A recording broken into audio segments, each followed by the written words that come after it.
Shalom à tous, j'espère que vous allez bien.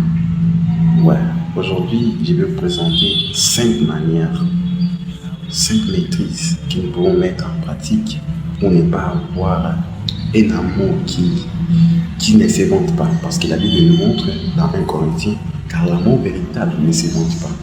Alors, j'ai un petit extrait que je voulais vous mettre après celui-là, qui m'a beaucoup édifié moi personnellement. C'est un extrait par rapport à la prédication du pasteur Dr. Adams. Alors, écoutons-les. Même à nos yeux.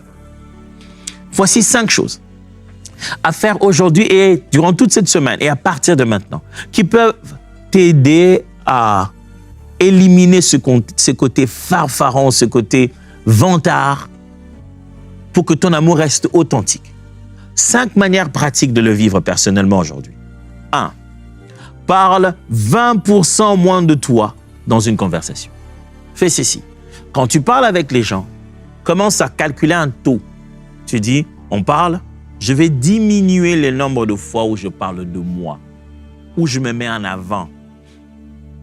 C'est une chose, mais je ne suis pas obligé de tout ramener à moi. Il raconte son histoire, il a fini de raconter. Je ne suis pas obligé de dire, ah ouais, je connais de quoi tu parles parce que moi aussi un jour je l'ai vécu. Et puis là, tu vas te sublimer. Prends une décision. Je vais commencer à réduire déjà des 20%. Intervenir en mettant les regards sur moi. Deuxièmement, refuse d'exagérer un fait te concernant. Commence à mettre ça dans ta tête. Je ne veux pas exagérer. Je ne veux pas exagérer. L'une des grandes tentations des orateurs et des prédicateurs aussi en particulier, c'est que dans la façon de raconter certains faits, il est très facile de se mettre à exagérer. Très facile de dire 1000 à la place de 800. C'est presque la même chose, mais ce n'est pas la même chose. C'est très facile de dire 15 à la place de 12. On commence à glisser dans un mensonge, on exagère. L'amour n'a pas besoin d'exagérer. Aujourd'hui, prends une décision. Refuse d'exagérer des choses te concernant. Tu n'as pas besoin de dire peu, tu n'as pas besoin de dire plus. Essaye au maximum d'être juste. Et si tu as l'impression que ta mémoire t'est trahie ou quelque chose t'empêche d'être juste, préviens que mes calculs, mes nombres, mes chiffres, les choses que j'ai dites ne sont pas justes. Troisièmement, demande. Et toi, comment vis-tu ça?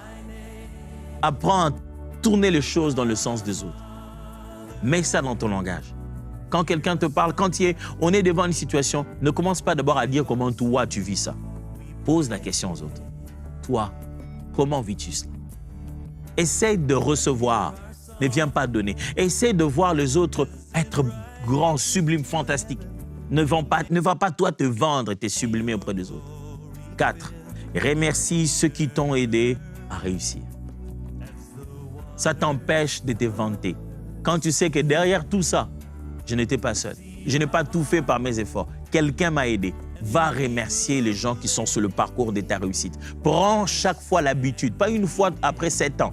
Non, prends l'habitude aussi longtemps que cela est possible. Remercie les gens qui sont à la base de ta réussite.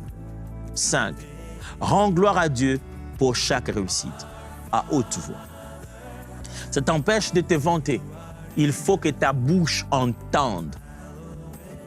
Dans une prière, pendant que tu en parles à Dieu, il faut que tes oreilles, entendent ce que ta bouche dit. Que Dieu, sans toi, je n'aurais pas eu ces diplômes. Sans toi, je ne me serais pas tenu debout. Sans toi, il faut que tu le répètes dans ta prière. C'est pourquoi il est très difficile de voir un adorateur authentique se vanter. Parce que le temps qu'il passe devant la présence de Dieu ramène les choses dans leur véritable réalité. Il le sait maintenant, qui est qui, qu'est-ce qui est quoi. Parce que le monde dans lequel nous sommes est rempli de mensonges, dans ce que l'on voit et dans ce que l'on entend. On en entend. Mais dans la présence de Dieu, les choses reprennent leur valeur normale. Et voilà, vous avez vu, voici les 5 choses qu'il faut vivre si vous ne voulez pas avoir un amour par parent, si vous ne voulez pas avoir un amour qui parle tout simplement sur le cœur et retourner toutes les choses autour de vous. Mettez les choses en pratique et soyez bénis. Ciao.